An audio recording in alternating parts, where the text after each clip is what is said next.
अस्सलाम वालेकुम, very good morning. आदाब पाकिस्तान के साथ मैं हूं आपकी मेज़बान इरम सफ्तर और खूबसूरत दिन का आगाज़ हो चुका है। उम्मीद करते हैं सबका ये दिन बहुत अच्छे से गुजरे और मेरे साथ मौजूद है राफिया असलम। जनाब मैं ठीक ठाक, आप कैसी है? ठीक ठाक है? हाँ मैं बेहतर हूँ पहले से। आई नो बेहतर है पहले से। फ्लू से इनकी बड़ी बुरी हालत हुई है आजकल, लेकिन अभी कॉफी भी पी रही है, बेहतर हो जाएंगे इंशाल्लाह। आप लोग कैसे हैं जनाब? आप लोग फ्लू वगैरह से सब चीजों से बचे हुए हैं?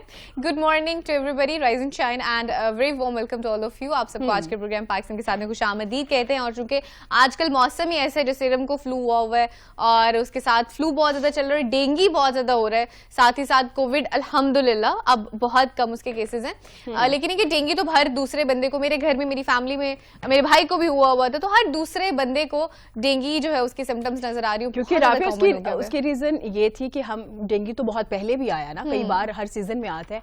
हुआ ये कि हम कोविड की तरफ इतना ज्यादा फोकस कर रहे थे कि हम डेंगू को भूल ही गए और डेंगू में हम एहतियात ही नहीं कर रहे थे। हमें लग रहा था कि कोई मसला नहीं है, अगर हो भी जाएगा 3-4 दिन का बुखार और बहुत ज्यादा नहीं है, बेसिकली प्रिवेल ज्यादा इसलिए कर गया हर दूसरे बंदे को, इसलिए हो रहा है क्योंकि हम लोगों ने बेसिकली एहतियात नहीं की है। जिस तरह की जो भी प्रिकॉशनरी मेजर्स थी वो जो लेना जरूरी थी वो हमने नहीं की। खैर इस पे भी हम ऑलरेडी बात कर चुके हैं। आज हम जिस वाले से बात कर रहे होंगे वो ये कि जब आपको डेंगू हो जाता है तो उस दौरान कौन सी डाइट आपके लिए सही रहती है, क्योंकि यही कहा जाता है, डॉक्टर्स अमूमन यही कहते हैं कि अपनी डाइट सही रखें। प्लेटलेट्स का जो आपका नंबर है वो बहुत ज्यादा कम हो जाता है जब आपको डेंगू होता है, तो उसी से आइडिया होता है कि आपको डेंगू है कि नहीं है, उसी से आपको पता चल रहा होता है। और कल ही हम अपने बॉस से भी बात कर रहे थे तो वो भी पपीते का ना जूस पी रहे थे। तो आज हम हमारे साथ माहिर ग़िज़ाइयत मौजूद होगी, उनसे पूछेंगे कि क्या वाकई फर्क पड़ रहा होता है ऐसी सिचुएशन में, अगर आप सस्पेक्टेड केस हैं या आपको डेंगू हो गया है या होने के बाद आपको इस तरह के जूसेस के इस्तेमाल से किस हद तक फर्क पड़ता है। इस हवाले से बात करने के लिए हमारे साथ हमारी बड़ी प्यारी मेहमान शिफा अली मौजूद है जो माहिर ग़िज़ाइयत है। कैसी हैं शिफा, आप ठीक है? अल्लाह का शुक्र जी, बिल्कुल ठीक ठाक। घर में सारी खैरियत है? डेंगू से बचे हुए हैं सब के सब? जी घर में तो बचे हैं, हॉस्पिटल में बहुत केसेस आ रहे हैं। हॉस्पिटल में ज्यादा केसेस हैं, इसमें कोई शक नहीं है। और मैं और राफिया भी यही शिफा कि हम लोगों ने बहुत लाइट ले लिया ना डेंगू को। कोविड में इतना ज्यादा फोकस किया कि डेंगू को हमने इग्नोर ही कर दिया, केसेस ज्यादा हो गए। जी बिल्कुल। हाँ जी शिफा, थोड़ा सा डाइट के हवाले से ही बात कर लेंगे। एक तो पहले जूसेस पे आ जाते हैं, ये जनरल पहले डाइट के हवाले से जनरली बता दें, फिर हम स्पेसिफिकली एक एक चीज को डिस्कस कर लेंगे कि कौन कौन से स्पेसिफिकली चीज लेनी चाहिए। अच्छा, डेंगू में दो किस्म के पेशेंट्स मेरे पास आ रहे हैं। एक तो ये कि जिनको बहुत ही ज्यादा खाने पीने के साथ एवर्जन हुई है, तो वो कुछ टॉलरेट नहीं कर पा रहे, वॉमिटिंग्स इतनी ज्यादा उनको हो रही हैं और उनको फूड की साइड से या स्मेल से भी प्रॉब्लम हो रहा है, वो नहीं ले पाते। ऐसे लोगों में हमारे लिए बहुत चैलेंजिंग हो जाता है उनको फीड करना। तो उसके अंदर फिर हम डेफिनेटली, और वॉमिटिंग्स अगर ज्यादा हो तो फिर हम डेफिनेटली फ्लूइड्स पे आ जाते हैं कि जी आप इनको फ्लूइड दें, जूसेस दें, पानी दें, ORS दें, लेमनेड बना के दे दें, या कोई भी दूध दही की ऐसी फॉर्म पतला करके दे दें, तो ये जो भी टॉलरेट कर सकें। और जब उनका बुखार उतरे तो तब उनको फीड किया जाए। और दूसरी चीज़ ये कि जो भी बुखार के साथ जब भी बुखार किसी को होता है तो उसके अंदर बॉडी में कैटाबॉलिज्म, प्रोटीन यानी मसल्स टूटना शुरू हो जाते हैं। तो प्रोटीन की रिक्वायरमेंट्स प्रोटीन ना सिर्फ मसल को वीक रखने में, उसकी रिजनरेशन में काम करता है, बल्कि इन्फेक्शन से फाइट करने में भी प्रोटीन का रोल है। तो उसके अंदर हम ये सजेस्ट करते हैं कि कोई सी भी प्रोटीन की फॉर्म जो आप ले पाएं, अगर आप गोश्त की तरफ आ जाएं उसमें चिकन या फिश ले सकते हैं, अंडा जरूर लिया जाए। इसी तरह से दालों का जो है पोर्शन वो लिया जा सकता है, पतली दाल करके चावलों के साथ। इस तरह से हल्की खुराक, क्योंकि अक्सर ये होता है कि बुखार में जब आप भारी खुराक लेते हैं तो उसके साथ आपको वॉमिटिंग आने के चांसेस ज्यादा हो। लेकिन मैंने ऐसे पेशेंट्स भी देखे हैं जो बासानी रोटी भी टॉलरेट कर लेते हैं, सालन भी कर लेते हैं, उनको कोई प्रॉब्लम नहीं होता। तो ऐसे पेशेंट्स जो टॉलरेट कर रहे हैं वो भी यही रखें कि हर 2-3 घंटे बाद थोड़ी थोड़ी करके खुराक खाएं। फ्रूट्स एंड वेजिटेबल जरूर वो लें, दही जरूर लें ताकि उसमें उनके आंतों का फेल ठीक रहे। जूसेस में एक इशू आया है बस हमारे साथ, ये कि उसमें हुआ ये कि कुछ ऐसे लोग जिनको अंडरलाइन को डायबिटीज थी या कुछ उनकी कुछ ऐसे से अगर शुगर लो भी जा रही थी, तो उन्होंने भी बगैर सोचे समझे वो जूसेस लेना शुरू कर दिए कि डेंगू के लिए बहुत अच्छे होते हैं। तो उससे उनकी ब्लड शुगर लेवल बढ़ गई। जब ब्लड शुगर लेवल बढ़ जाती है तो फिर भी इन्फेक्शन इतने अच्छे तरीके से ट्रीट नहीं होता। हाँ जी, तो वो जरा ध्यान रखने की जरूरत है कि जिनको कोई भी इस तरह के इश्यूज हैं तो वो जूसेस ना लें, वेजिटेबल जूसेस की तरफ आ सकते हैं या पानी या दूध और दही का इस्तेमाल कर सकते हैं। वो थोड़ा सा शिफा बताती भी चलें कि डायबिटीज के जो पेशेंट है स्पेसिफिकली कौन से जूसेस नहीं ले सकते अगर उन्हें कोविड ये डेंगू हुआ है तो? हाँ, उनके लिए फ्रूट जूसेस में से कोई भी, वो एक तो पैकेज वाले जूस तो बिल्कुल भी ना लें, फ्रेश भी उनको जरूरत नहीं है।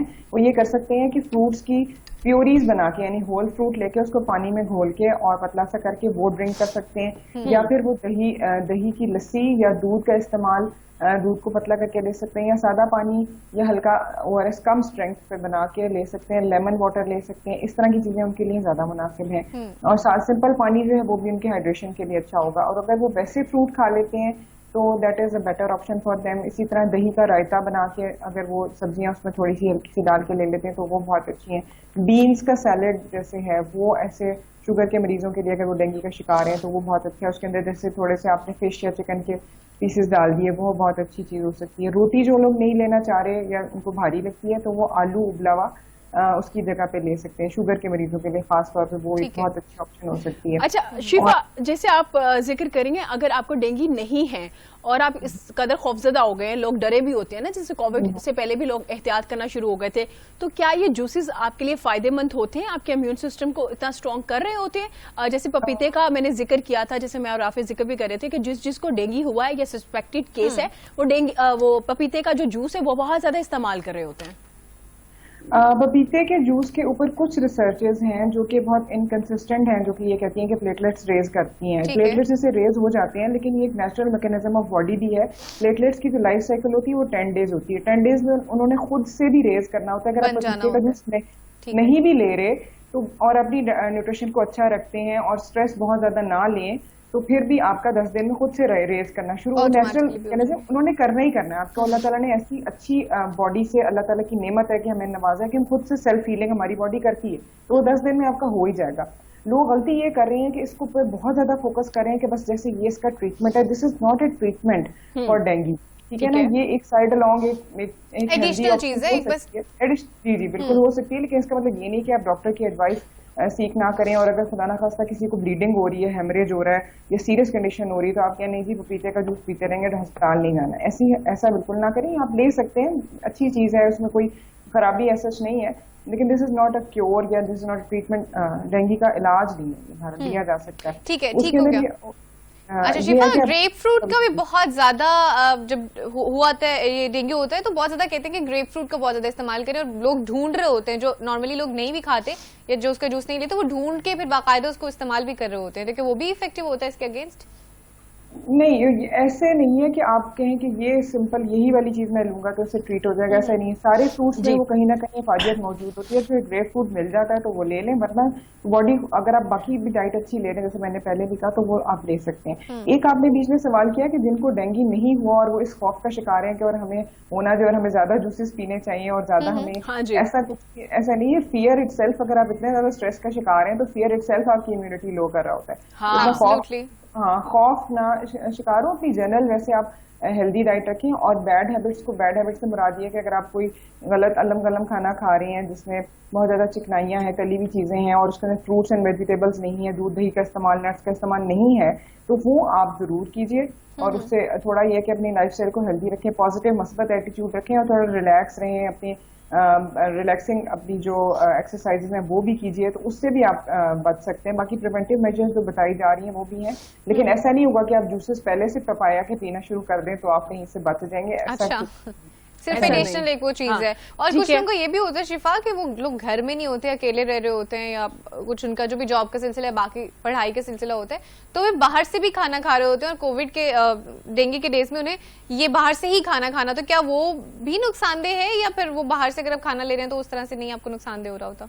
बाहर के खाने में आप उसको भी कर सकते हैं, उसके ऊपर आप चेक एंड बैलेंस करके चूजी उसके बारे में हो सकते हैं। मतलब अगर आप बाहर से भी, हॉस्टलाइट्स जो हैं, हॉस्टलाइट्स के साथ मेरी स्पेशल हमदर्दी है इसलिए क्योंकि वो बेचारे वैसे भी मैंने देखा थोड़े ना स्ट्रेस से होते हैं, घर से दूरी की एक उनका उदासी सी उनके अंदर होती है कि बिल्कुल ऐसे हुए होते हैं, और ये कि हमें घर का खाना नहीं मिल रहा और ये सारी बातें। तो उसमें परेशानी की बात नहीं है। आप जो भी खाना ले रहे हैं उसके अंदर एक तो चिकनाई और तरी हटा दें, वो वाली ना लें। कोशिश करें किसी ऐसी जगह से लें जहाँ का बहुत ज्यादा गद्दा सा खाना ना हो और उसमें बहुत ज्यादा स्पाइसेस ना हो। अगर हैं तो आप उसको कम करके ले सकते हैं। दूसरा ये कि आप सलाद फिर भी ले सकते हैं, सब्जियां लीजिए, दूध और दही का इस्तेमाल कीजिए।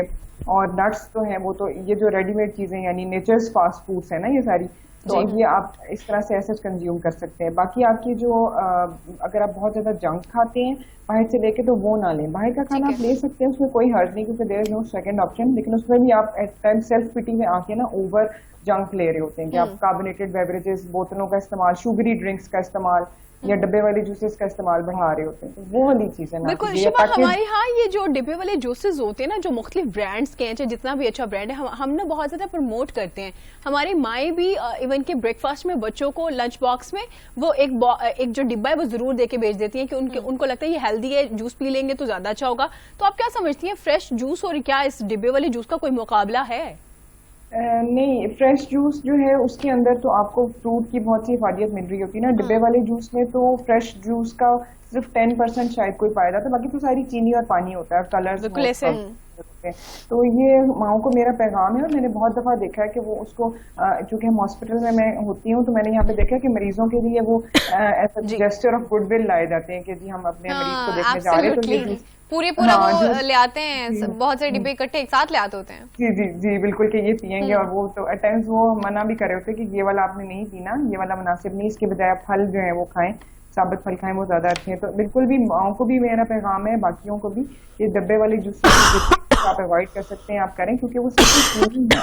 तो ऐसे ही है कि जैसे आप चीनी घोल के कुछ जायका उसको बना के आप पी रहे हैं, मतलब बिल्कुल भी वो सही नहीं है बच्चों के लिए ना। ठीक है, ठीक हो गया। जो थोड़ा सा डेंगू के हवाले से बताइएगा शिफा, कि कितने टाइम में रिकवरी हो जाती है, जैसे कि कितने टाइम तक आपको प्रॉपर अपनी डाइट रखनी पड़ती है, उस दौरान आप कोई और खाना वगैरह नहीं खा सकते सिवाय स्पेसिफिक डाइट के? अच्छा, उसमें ये है कि जैसे मैंने बताया कि हर पेशेंट को, मैंने डिफरेंट पेशेंट्स देख रही हूँ, कुछ है उनको फूड एवर्जन्स बहुत ज्यादा स्ट्रॉन्ग है और वो वीकनेस ज्यादा उनको हो जाती है, बिकॉज वो बहुत स्ट्रांगली रिएक्ट कर रहे होते हैं कि हमने फूड नहीं लेनी, हमें नहीं पसंद, हमें कुछ कड़वा लग रहा है खाना।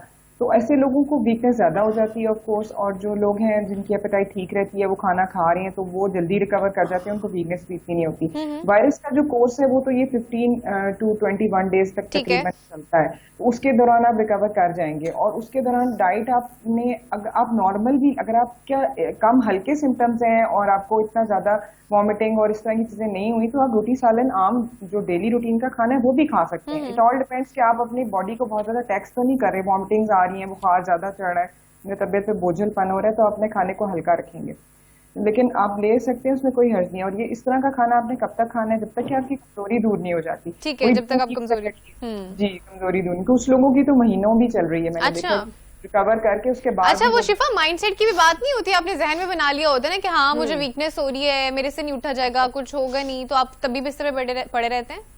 ये भी वजह है, लेकिन ऐसे लोग जो जिनको सिवियर अटैक्स हुए हैं या हेमरेजिक फीवर हुआ है उससे रिकवर किए हैं, उनमें चूंकि इतने लॉसेस हो जाते हैं और वो फूड एवर्जन्स जो मैंने देखी है ना, कि बहुत ज्यादा फूड को रिफ्यूज करते रहे हैं, वो बाद में ज्यादा वीकनेस का वो ज्यादा इफेक्टिव होते हैं। अच्छा शिफा, मैंने बहुत से लोग देखे हैं जिनका वेट बहुत ज्यादा कम भी हुआ है, मतलब अच्छा खासा वेट कम हुआ है, एकदम से कम हो जाता है, और वो फिर वो कमजोरी, उन ऐसे लोगों के लिए मेरा ये पैगाम है कि ठीक है, अब आप जब रिकवर कर जाए ना, तो फिर अब आप आहिस्ता आहिस्ता ग्रेजुअली अपनी डाइट बढ़ाएं, क्योंकि आई कैन अंडरस्टैंड कि उस वक्त पेशेंट को खिलाना, इवन कि हम लोग पेशेंट से बात भी कर रहे होते हैं कि आप खाएं, तो वो मुंह दूसरी तरफ कर लेते हैं कि हमसे खाने की बात ना की जाए, इतनी वर्जन हुई होती है। तो ठीक है, जब भी उनका मूड हो, जब भी वो जैसे महसूस करें कि अब वो बेहतर है, वो खा सकते हैं, तो वो जरूर खाना शुरू करें, ताकि वो जल्दी अपनी जो उनकी स्ट्रेंथ जो लूज हुई थी उसको रीगेन कर सकें।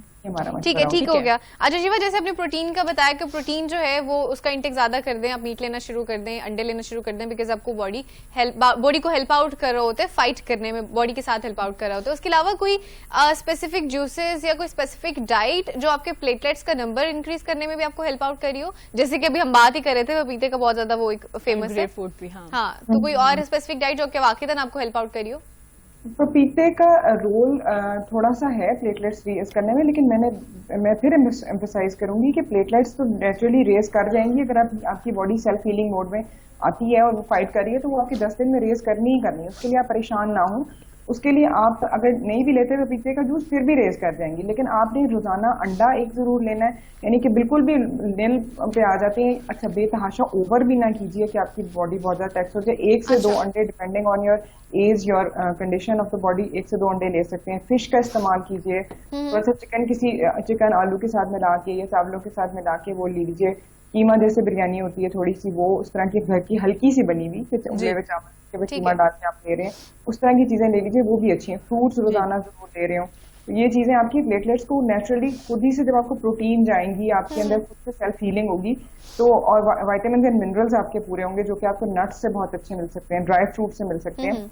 बॉडी आपकी खुद ही से प्लेटलेट्स बनाना शुरू कर देगी। ठीक है, अगर डाइट अच्छी हो 10 दिन में तो बनाएगी, लेकिन ये कि उसके सारे लवाजमात पूरे हो जाएंगे तो वो आप जल्दी हीलिंग। ठीक है, आप थोड़ा शिफा यंगस्टर्स के हवाले से भी बताएगा, जिनकी कम एज है, 16 साल है, 15 है, ये 14 है। आप देखते हैं कि वो इतना, एक तो वेट बहुत कम होता है उनका, कुछ लोगों का जैसे आपने खुद भी जिक्र किया जिनको स्वेयर अटैक होता है, उनको एकदम से वेट drop काफी हो ज्यादा जाता है। होता है, वो बाद में कैसे कम बैक करे? मतलब ठीक है, एक डाइट भी आप कह रही है, लेकिन अगर आपका दिल नहीं कर रहा इतने जूसेस पीने को, मीट लेने को, इतनी चीजें खाने को, तो क्या किस तरह से वो कम बैक कर सकते हैं? अपनी लाइफस्टाइल को दोबारा से वापस किस तरह से लेके आ सकते हैं? अच्छा, ये वाकई इसके लिए फैमिली की सपोर्ट की भी जरूरत होती है, उनको बकअप करने की, इनकरेज करने की भी जरूरत होती है कि अब आप आए, थोड़ा सा वॉक एक्सरसाइज भी साथ करें, और हल्की फुल्की थोड़ा बहुत। इतना ज्यादा फोर्स करना फूड के ऊपर एट टाइम्स उल्टा उसका बिल्कुल हो रहा होता है कि बच्चा बिल्कुल नहीं ले रहा होता, कि मैंने नहीं लेना, मेरा दिल नहीं कर रहा, या वो बार बार वॉमिट कर देता है उसको। तो इस तरह फोर्सफुली नहीं होना चाहिए। पोर्शन साइज कम रखना चाहिए फूड का, कि चलिए आप थोड़ा सा जितना आपका दिल कर रहा है आप खा लें, इतना सही खा लें, ज्यादा ना खाएं। और उसमें सपोर्ट सिस्टम साथ के, जो उसकी फेवरेट फूड है, अगर बिल्कुल बच्चे मैंने ऐसे देखे हैं कि वो बिल्कुल जीरो पे आ जाते हैं कि हम कुछ खा ही नहीं रहे, तो आप बिल्कुल थोड़ी थोड़ी चीजें उनको दे सकते हैं, उसके अंदर कोई हर्ज नहीं है कि आप उनके कहें अच्छा आपकी क्या दिल कर रहा है फेवरेट फूड, आप थोड़ा सा वो खा लें। उससे ये होगा कि बच्चा कुछ ना कुछ एटलीस्ट उसके अंदर जा रहा होगा।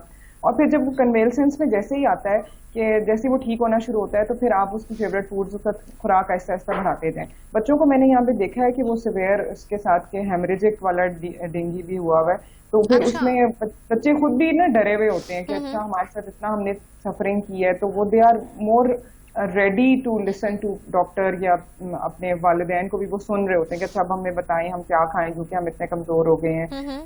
सुन रहे होते हैं टाइम, बच्चे बड़े अच्छे होते हैं इस लिहाज से कि वो सुन लेते हैं बात। खासतौर पर वो तकलीफ की फेज से जब निकल जाए ना, तो फिर वो उनको होता है अच्छा चले फैमिली के ज्यादा क्लोज भी हो जाते हैं, इमोशनली भी काफी ज्यादा वो डाउन फील कर रहे होते हैं, तो करीबी लोगों की बात सुनना भी शुरू करते थे। मैं भी ऐसे करती हूँ, जब मैं इमोशनली बहुत वीक फील करती हूँ तो फिर सबकी बातें सुनती हूँ, मैं कहती हूँ आप भी सही कह रहे हैं, आप भी सही कह रहे हैं, आप भी सही कह रहे हैं। क्योंकि उस टाइम अपना दिमाग नहीं चल रहा होता ना, उस टाइम खुद को समझ नहीं आ रही होती, तो फिर आप ज्यादा लोगों को सुनना। मैं राफे की सारी बातें मान लेती, वैसे राफे को एतराज होता है कि आप मेरी सारी बातें नहीं मानती है सारी बातें। अच्छा शिफा, थोड़ा बताते चलिएगा कि क्या रीजंस देख रही हैं कि जो डेंगू के केसेस हैं उसमें इजाफा हो रहा है, और देखने वालों को आप क्या कहना चाहेंगे किस तरह से अपने आप को महफूज बना सकते हैं? एक तो मैं जो एक अभी मैंने बहुत ज्यादा चीज देखी हुई है कि फीवर को लाइटली लेके कोई सी भी दवाई ले लेते हैं। प्लीज कोई भी दवाई ना लें। अगर आपको फीवर हो रहा है तो सिर्फ आपको जो पैरासीटामोल बताएगी उसके अलावा ना लें, वरना वो ब्लीडिंग की तरफ जा रहा है। और बहुत एहतियात करें इस चीजों से। जिन लोगों को डेंगू हुआ है वो कट्स ना लगने दें प्लीज। मैंने बहुत यहाँ पे सीरियस केसेस देख रही हूँ कि वो कट लग जाता है, किसी को बिलीन कैट वाइट का हो गया, वो पता ही नहीं था डेंगू है, और कोई और दवाई खा ली, फिर गैस्ट्राइटिस, इतनी ब्लीडिंग वो केस बिगड़ जाता है उसमें। तो ये एहतियात रखिए। मैं बहुत इस तरह के ज्यादा देख रही हूँ। दूसरा ये कि ज़ाहिर मच्छरों का जो है, एक तो मॉस्किल या कोई भी जो रिपेलेंट है वो अपने आप को लगा के रखें। इंसेक्ट मॉस्किटो बाइट से रिपेल करने के लिए मच्छरदानी का इस्तेमाल कीजिए, घर में स्प्रे करवाइए, पानी को ढक के रखें। ये सारे एहतियाती तदाबीर आपके लिए मस्ट हैं। पूरी स्लीव्स वाले कपड़े और अपने आप को ढक के जो रखना है ना, वो बहुत जरूरी है। अच्छा ठीक है, शिफा थोड़ा बताते चलेगा, यहाँ पे हम बहुत ज्यादा जब बात कर रहे होते हैं डेंगू की अवेयरनेस जो कैंपेन चल रही होती है, उसमें भी बता रहे होते हैं कि बाकी फजर के वक्त और मगरिब के वक्त ज्यादा केसेस होते हैं और ज्यादा चांसेस होते हैं डेंगू काटने के।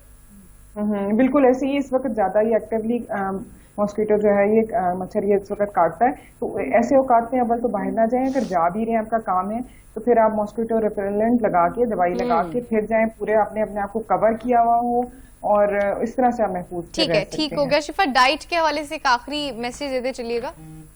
अच्छा, डाइट के हवाले से मेरा यही है कि आप, एक तो सबसे अहम बात कि प्लीज परेशान बहुत ज्यादा ना हो। स्ट्रेस में अगर आप हैं तो वो भी उसको कम करने की कोशिश करें। वॉक एक्सरसाइज अपने घर में भी कीजिए, उससे भी आपकी इम्यूनिटी लो हो जाती है और ज्यादा अटैक होने के चांसेस होते हैं। अगर आपको डेंगू हो भी गया तो अल्लाह ताला आपको सेहत तंदुरुस्ती देगा, ठीक हो जाएंगे, परेशान ना हो। और बस अपनी खुराक जो है ना वो अच्छी वाली खाइए और अपनी हेल्थ का ख्याल। ठीक है, ठीक हो बस गया, बहुत diet अच्छी शुक्रिया रखें, शिफा हल्का ख्याल आपका। रखें। और आप अपना बहुत ज्यादा ख्याल रखिएगा क्योंकि आप हॉस्पिटल में भी है और दूसरों की टेक केयर भी कर रही होती हैं, Absolutely. तो आपका सेहतमंद होना भी बहुत जरूरी है। बेस्ट विशेष बहुत आपके शुक्रिया, साथ। thank you, और शिफा। हमेशा ऐसे जब भी केसेस होते हैं हमारे यहाँ वायरस कोविड है, तो मुझे बहुत ज्यादा डॉक्टर हजरात की, माहिर ग़िज़ाइयत जितने भी लोग होते हैं, जितना भी इनकी- पैरामेडिक हाँ, स्टाफ है, बहुत ज्यादा सब एवरीबॉडी। इनकी टेक भी बहुत जरूरी है। उनको अपना ख्याल खुद भी रखना चाहिए और हमें भी उन पे बर्डन नहीं बनना चाहिए, क्योंकि हम लोग Absolutely. जब अपना ख्याल नहीं रखेंगे तो कहीं ना कहीं जाके हॉस्पिटल उन्हीं पे बर्डन पड़ा होता है, बिल्कुल ऐसी है। होता और कोई इतना डेंगू पे परेशान होने वाली, जैसे अभी फेयर वाली बात करी थी ना कि बहुत सारे लोगों को फेयर हो जाता, तो फेयर वाली ऐसा कोई बात नहीं। चंद 1% सिर्फ ऐसे केसेस हैं जो कि एक्सट्रीम पे चले जाते हैं, और वो भी कुछ रीजंस की वजह से, जैसे कि आपको अगर कट लग गया तो कट की वजह से आपका ब्लीडिंग बहुत ज्यादा होना शुरू हो जाती है। फिर उसके अलावा अगर आप कोई और मेडिसिन यूज कर लेते हैं, जैसे अगर आप एस्पिरिन इस्तेमाल करें ना, कट लगना, और जाहिर है समटाइम आपको आपकी जो पेट बिल्ली होती है वो प्यार से एब्सोल्युटली, बिकॉज कर लेती है, प्लेटलेट्स bite कर डाउन लेती होने है। का मतलब ये होता है, मैं आपको बता देती हूँ कि आपका जो ब्लड है ना वो पतला हो जाता है, थिन हो जाता है। सो आपके ब्लड को थिक रखता है, तो उसकी कंसिस्टेंसी जो है उसकी कम हो जाती है, और अगर कोई कट लग जाता है तो उसका फ्लो जो ज्यादा बढ़ जाता है। तो इस चीज का ख्याल रखें। बाकी मेडिसिन कोई और नहीं लेनी, जैसे एस्पिरिन एक मेडिसिन है जो कि आपकी ब्लड थिनिंग करती है। ऑल्सो ऑलरेडी आप उस सिचुएशन में है जहाँ पे प्लेटलेट्स कम है, फिर जो एस्पिरिन आप इस्तेमाल कर रहे होते हैं जो कि एक पेन किलर है, हम तो वो पेन नहीं किलर करनी समझ के, हाँ वो चाहिए, नहीं हाँ। करनी चाहिए, तो जिसकी वजह से ब्लड थिनिंग मजीद हो जाती है। इसका मतलब और है टेक केयर आप इसी तरह से अपनी कर सकते हैं, ख्याल इस तरह से रख सकते हैं कि जब ऐसी सूरत हाल हो तो ऐसी अवॉइड करें और सेल्फ मेडिकेशन से दूर रहें। डेफिनेटली हर सिचुएशन में सेल्फ मेडिकेशन पे दूर रहें। इवन इन फैक्ट अगर आपको फ्लू भी है, तो जैसे आप मुझे बता रही थी ना, रात आपने एक गोली खा ली, फिर सुबह फिर उठ के गोली खा ली, तो ये भी नहीं करना। 24 मतलब आवर का मुझे वेट करना था। हाँ तो जी। मैं राफे से जिक्र कर रही थी कि समटाइम हम खुद भी गलती कर जाते हैं, और जब आप बीमार होते हैं थोड़ा पैनिक हो जाते हैं ना कि फ्लू क्यों ज्यादा हो रहा है, टेम्परेचर क्यों ज्यादा हो रहा है, क्योंकि सूरत हाल भी ऐसी हो गई है हमारे यहाँ, कभी डेंगू, कभी कोविड, कभी कौन सा वायरस आ जाता है, तो उसके बाद इंसान पैनिक ही हो जाता है जनाब। लेकिन that's okay, that's life, we have to live with it. आप get the best out of the negativity और get the best out of the environment जो भी आपको नजर आ रहा है। बी पॉजिटिव, अपना ख्याल रखें, और साथ अपने जितने भी लोग हैं उनका भी ख्याल रखें, अपनी सेहत का लाजमी, क्योंकि आजकल कोविड और डेंगू दोनों चीजें हैं एक साथ, तो हमें दोनों से बच के रहना है। बिल्कुल जनाब, यहाँ वक्त हुआ छोटे से ब्रेक का। ब्रेक के बाद फौरन वापस आएंगे, देखते रहिएगा पाकिस्तान के साथ।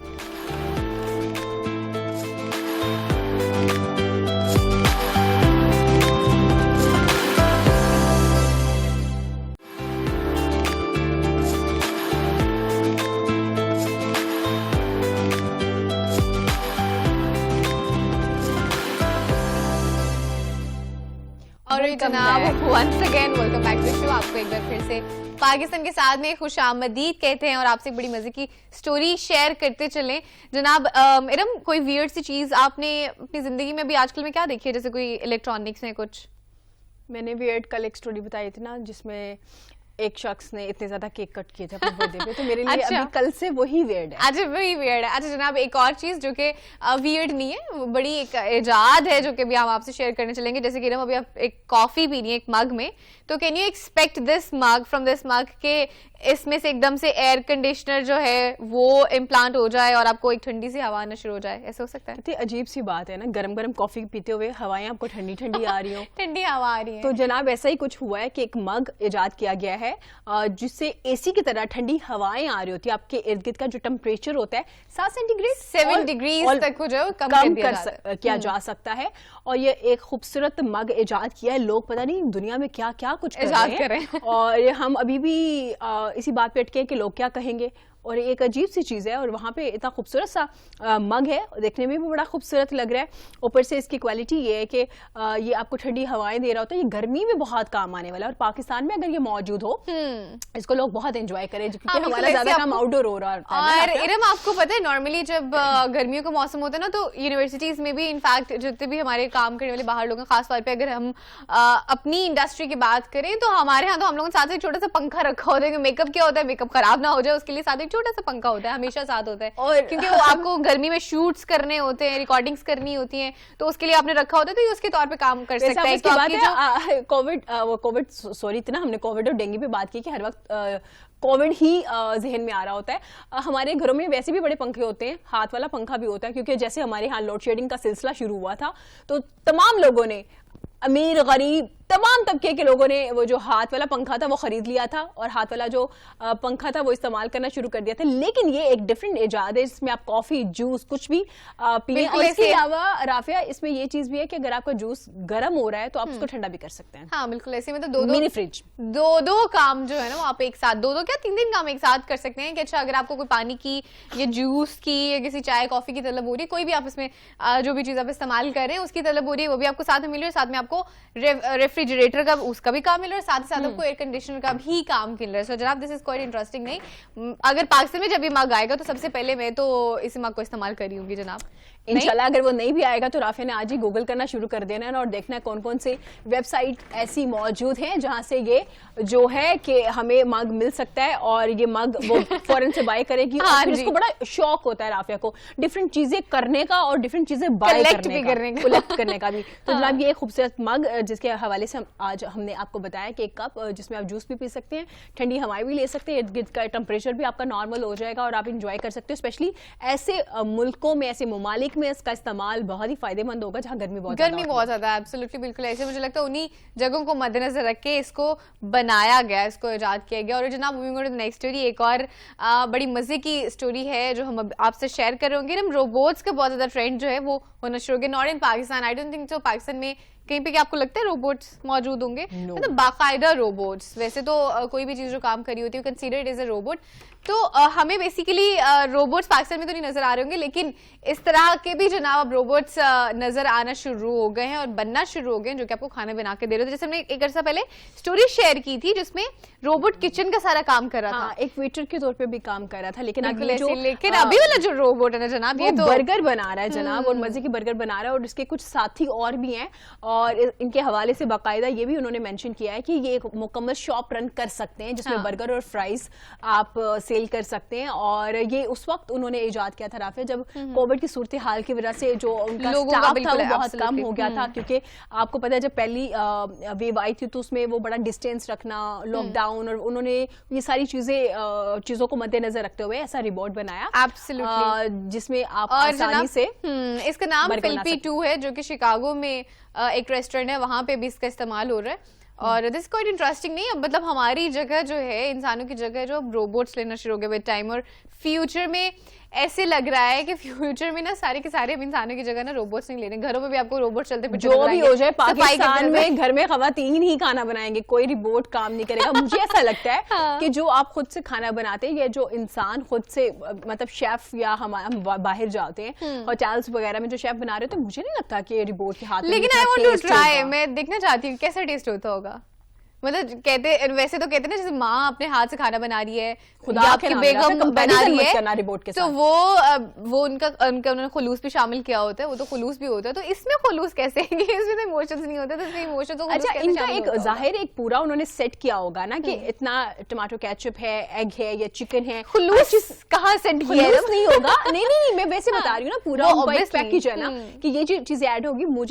मेरा सवाल ये है कि जैसे फॉर एग्जाम्पल मैं कहती हूँ भाई मुझे जो केचप है वो ज्यादा चाहिए या जो भी सॉसेज इसमें इस्तेमाल हो रहे होते हैं वो कुछ ज्यादा चाहिए, तो फिर क्या होगा? तो होगा उसमें, हाँ ये हो सकता है ना उसमें कि हम वो वर्ड्स यूज कर रहे होंगे तो उन्होंने वो भी कोड किए होंगे वर्ड्स, और जब उन्हें उसकी कमांड मिलती होगी तो उसके अकॉर्डिंगली रिस्पॉन्ड करते होंगे। ये भी हो सकता है कि रोबोट्स पे कुछ बटन स्पेसिफिकली हो जो कि आप इनपुट डाल के वो क्लिक कर रहे हो। अच्छा इनका फायदा ये है कि एक तो आप इनसे 2-4 इंसानों का काम एक वक्त में ले सकते हैं, लेकिन वहीं पे थोड़ा मसला ये भी होता है कि फिर इंसानी जो कुव्वत है उसका इस्तेमाल बहुत कम हो जाएगा, जॉब्स बहुत कम हो जाएगी। जाहिर है एक रिबोट अगर 3 या 4 लोगों का काम करना शुरू हो जाएगा तो 3-4 लोगों की जॉब भी तो जाएगी ना। लेकिन ये कि दिमाग उनका इस्तेमाल हो रहा होगा फिर कहीं ना कहीं। हाँ, और बड़ी मजे की कुछ हाँ जैसे आपने जिक्र किया था एक रिबोट जो कि एज अ शेफ काम कर रहा है, फिर एज अ वेटर काम कर रहा है। बाकायदा एक रेस्टोरेंट है, एक होटल है बाकायदा जिसमें सारी के सारी आपकी हाउस कीपिंग, आपको ऊपर से लेके कमरे तक लेके जाना, आपके रेस्टोरेंट का सारा काम, होटल का सारा काम, खाने का सारा काम, सारे का सारा रोबोट्स देख रहे हैं वहां पे।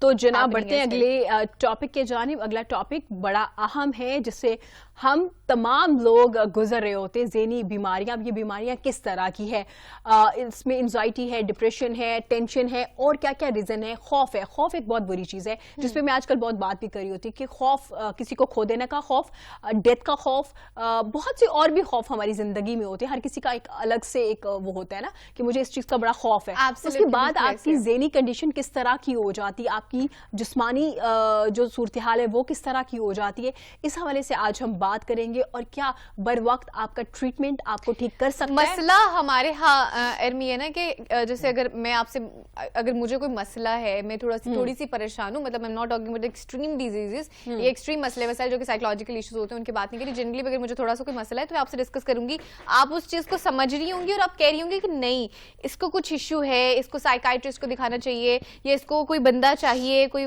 दोस्त चाहिए, कोई इंसान चाहिए बात करने के लिए कि अपनी बात बता सके और ईजी हो सके। लेकिन हमारे यहाँ मसला ये है कि हमारे यहाँ जहनी बीमारी को बीमारी नहीं समझा जाता।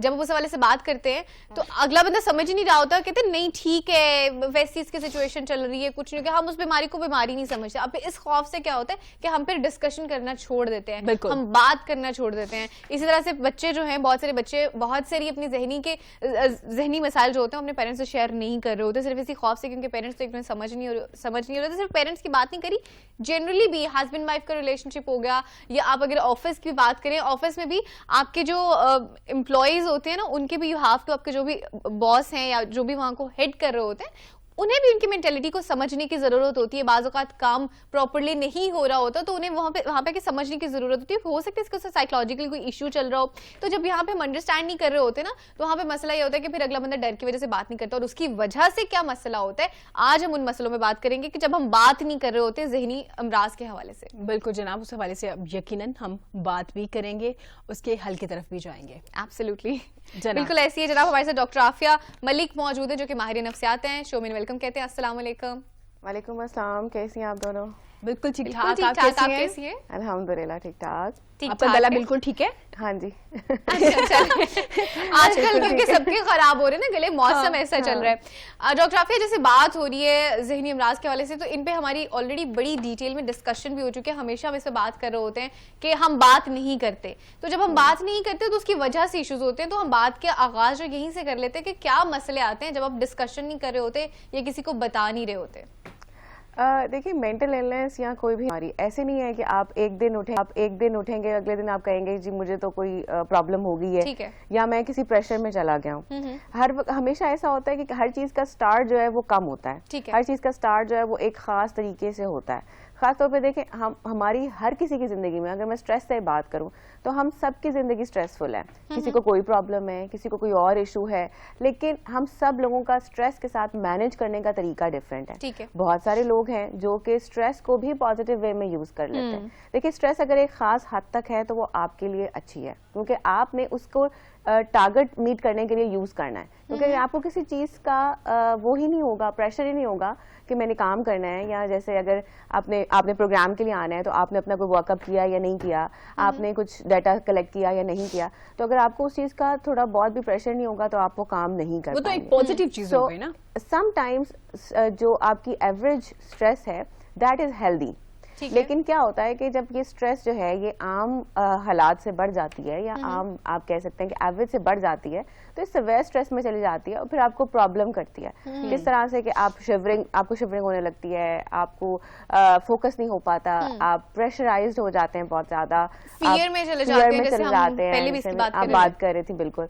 तो वो सब चीजें क्या है, मिल के आपकी जो कॉपिंग स्किल्स है अगर वो अच्छी नहीं है तो वो मिल के आपको किसी न किसी नफ्सियाती बीमारी में, साइकाइट्रिक इलनेस में लेके जा सकती है। देखिए, सबसे ज्यादा कॉमन आप क्या देखते हैं आजकल दुनिया भर में, सबसे ज्यादा जो कॉमन नफ्सियाती बीमारी है वो डिप्रेशन है। और अगर आपने देखा हो तो WHO ने भी इसको जो है वो बिगेस्ट डिसेबिलिटी कहा है। तो इसकी कोई रीजन है जो अब जो है वो मेंटल हेल्थ को इतना ज्यादा इसकी जो है वो अवेयरनेस क्रिएट करने की कोशिश की जा रही है। क्योंकि हम बहुत हद तक क्या करते हैं कि हम अपने अंदर जो सिम्टम्स आ रहे होते हैं हम खुद भी उन्हें नलीफाई कर रहे होते हैं, डिनाइल में होते हैं कि हमें ये मसला है ही नहीं। हम अच्छा, ये भी एक बात है कि हम खुद भी उस चीज को एक्सेप्ट नहीं कर रहे होते कि हमें भी कोई जहनी मसला हो सकता है। बिल्कुल, ये मसला भी है। तो वो ये इसको कहते हैं कि आपके अंदर इनसाइट का होना। हम इस चीज को समझते ही नहीं है कि नफ्सियाती, पहले तो हम ये नहीं समझते कि नफ्सियाती बीमारी भी बीमारी है जैसे जिस्मानी बीमारी है, लेकिन फिर जब हम उसको एक्सेप्ट कर भी लें तो हम कहते हैं नहीं, हमें कैसे हो सकता है, हमें देखिए मैं अपना काम परफॉर्म कर रहा हूँ, मैं सब कुछ कर रहा हूँ, क्या हो गया अगर ज्यादा गुस्सा आ गया, क्या हो गया अगर मुझे बेचैनी घबराहट ज्यादा होती है, कोई बात नहीं है। लेकिन हम उस चीज को अंडरस्टैंड नहीं कर पाते कि अगर हम यहाँ पे इसको ट्रीट नहीं करेंगे तो अल्टीमेटली आपकी जिंदगी की हर जो सेगमेंट है वो खराब हो जाएगा, आपकी क्वालिटी ऑफ लाइफ खत्म हो जाएगी। तो हम क्वालिटी को नहीं देख रहे होते अपनी लाइफ की ना, तो ये है। अच्छा डॉक्टर साहिबा, जैसे आपने जिक्र किया कि ये एक वक्त में ऐसा नहीं होता कि आप रात को सो के उठे और सुबह आपको एंजाइटी या डिप्रेशन हो गया या आपको शिवरिंग होना शुरू हो जाती, कोई ना कोई चीज को आप ज्यादा सोच रहे होते हो। जैसे आपने काम का कहा, चले अगर वो तो एक थोड़ा पॉजिटिव भी हो जाता है ना, उस स्ट्रेस से आप काम करना शुरू कर देते हैं। और भी बहुत से खौफ होते हैं आपको जिंदगी में, फियर ऑफ डेथ होता है लोगों को बहुत ज्यादा, हर चीज को आप दिल पे ले लेते हैं और इसकी वजह से भी आपको प्रॉब्लम्स आना शुरू हो जाते हैं। डॉक्टर साहब, किस तरह से आपको ये पता चलेगा कि ये जो मैं ज्यादा ओवर थिंकिंग कर रही हूँ या मुझे शिवर हो रहा है या इसके पीछे बैक ऑफ द माइंड मेरी कुछ चीजें चल रही हैं, मुझे डॉक्टर पे जाने की जरूरत है, क्योंकि हमें ये लगता है कि ये छोटी सी टेंशन है, खत्म हो जाएगी कुछ दिन तक। देखिए, अगर आप बीइंग अ साइकियाट्रिस्ट कहते हैं कि हम लोग कैसे जज करते हैं, डायग्नोज करते हैं, तो हमारे पास पर्टिकुलरली हमारी बुक्स हैं, क्राइटेरियाज हैं जिनको हम फॉलो करते हैं। और वो मतलब आपकी जो है ना रिसर्च और गियर से बनी हुई आपकी किताबें, आप टेक्स्ट बुक कह लें, उनमें हर चीज़ का क्राइटेरिया है। डिप्रेशन ऐसे नहीं है कि एक बंदे ने कह दिया कि जी मुझे तो सैडनेस हो गई है बस मैं डिप्रेस हो गया हूँ। नो, इसमें बहुत सारे डिफरेंट और अलामात हैं जिनका पूरा होना और एक खास ड्यूरेशन के लिए पूरा होना जरूरी है। अब अगर आप बात करें कॉमन मैन कैसे जो है वो इस चीज को डायग्नोज कर सकता है, ठीक है। अगर एक इंसान पहले आप अपने आप की ही अपनी ही परफॉर्मेंस से अपने आप को कंपेयर कर सकते हैं, ठीक है। अगर आपको ऐसा लगता है कि पहले मैं जितना काम कर रहा था मैं अब उतना काम नहीं कर रहा, अगर आपको ऐसा लग रहा है कि पहले जिन चीजों में मुझे प्लेजर फील होता था, मुझे खुशी होती थी, अब मुझे लगता है कि उसमें खुशी रह ही नहीं गई, मेरे लिए किसी चीज का कोई इंटरेस्ट नहीं है, और मेरे बॉस हैं वो मेरे से उतना हैप्पी नहीं है जितने, मेरी फैमिली लाइफ डिस्टर्ब हो रही है, मुझे जल्दी गुस्सा आ रहा है, मुझे मेरी हर चीज़ के अंदर जो है वो एक ख़ास किस्म का जो है ना वो कह लें कि मेरा थ्रेशहोल्ड कम हो गया है, मेरी पेशेंस कम हो गई है। और मैं अक्सर लफ्ज़ यूज़ करती हूँ अपनी पेशेंस के साथ कि क्या आपको ऐसा लगता है कि आप अपनी ज़िंदगी लिव कर रहे हैं या आपको ऐसा लगता है कि आप उसको ड्रैग कर रहे हैं। ब्रेक से वापस आते हैं, मजीद करते हैं आपसे बात, देखते रहिए पाकिस्तान के साथ।